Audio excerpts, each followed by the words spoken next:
guys, so here we go with Introduction to Differentiation. First of all, I'm sure you're asking, what is differentiation? Okay, so anything that moves was built using calculus. Planes, trains, automobiles, roller coasters, all the fun things. Anything we knock a bit of crack out of was built using differentiation, okay, or calculus to be more specific. So let me just give you a quick run through of that there, right? So calculus is broken into, that guy's on the way out, sorry, I'll grab another one, two branches, okay, differentiation, and I am just differentiation, okay, I'm just going to call that diff everywhere else, because of my, super laziness and all that. Okay, so calculus, we've got differentiation and integration. Integration is the opposite of differentiation. So before you learn how to do the opposite of something, let's learn how to do that something. So the focus for this course is going to be on differentiation. Now, for your Leaving Cert, okay, paper one is made up of 300 marks. Right, so paper one in your Leaving Cert is 300 marks. About 100 of those is going for calculus. And out of those 100 marks, you've got about 70 or 80 for differentiation, and only about 30 or 20 for integration. Okay, so there's a huge focus on differentiation, so we need to make absolute best friends with it. Now, I'm also going to throw your mind back for a little minute. I'm talking about movement here, so I'm going to throw your mind back to your junior cert speed graphs. Okay, so back in your junior cert, hopefully, you would have learned how to do a speed graph. So let's say this line here represents speed. This axis would have represented distance, and this one would have represented time. Okay, speed is of course distance over time. And if I drop a perpendicular down here, I've created a beautiful right angle triangle. If I want the slope of that line, slope, hopefully, is rise over run. The rise being the length of this line here, and I would go over to my y-axis. So whatever the distance is at that point is the rise. Okay, whatever. This is my rise. This is my run. Okay, and whatever time is at that point, from 0 to this point here, would be the same as the run.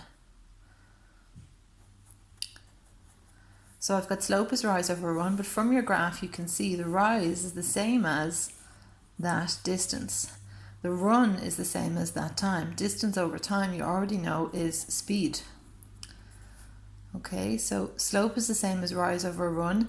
This is the exact same as distance over time, which means that the slope of that line gives us speed. All right, let's have a look at another line.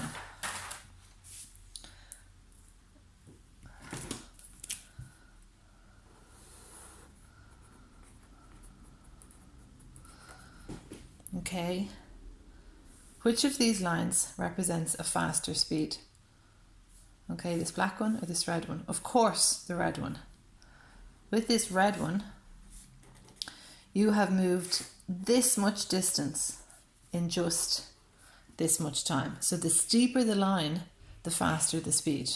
That's just a little recap of your junior cert. Now I'm going to take that and I'm going to kick it up a notch, and I'm going to talk about a roller coaster for a minute.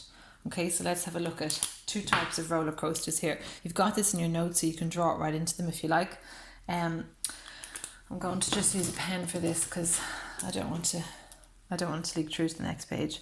Okay, so let's say this here is roller coaster 1. We call them roller 1. We're not having a whole lot of crack in that roller coaster, are we? That's the baby roller coasters. So there we are, hands up in the air and all the rest. Okay, now let's have a little look at this roller coaster that we're having 0 crack on. At this point here, when I'm sitting here, okay, how has y changed? Y has only changed a tiny little bit. Okay, so if I wanted to know the y value at that point, okay, In the time it's taken me to get from here to here, y has only gone from here to here. X, however, has gone whoosh, all the way over to there. Okay, and that's a pretty boring out roller coaster. Now, let's have a look at another one.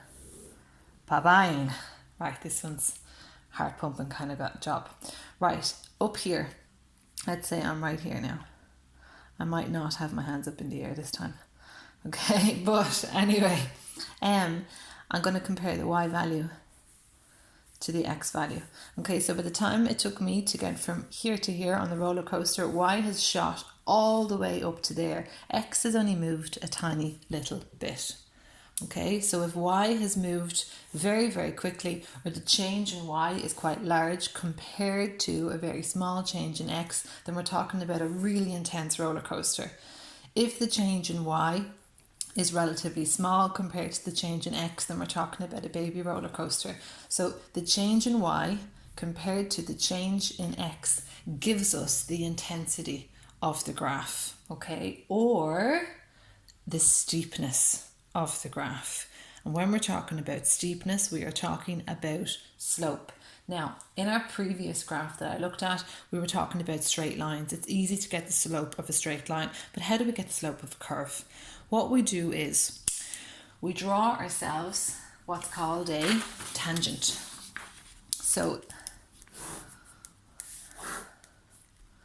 first roller coaster here. If I want to know the steepness of that roller coaster at that point there, I draw a tangent to the curve.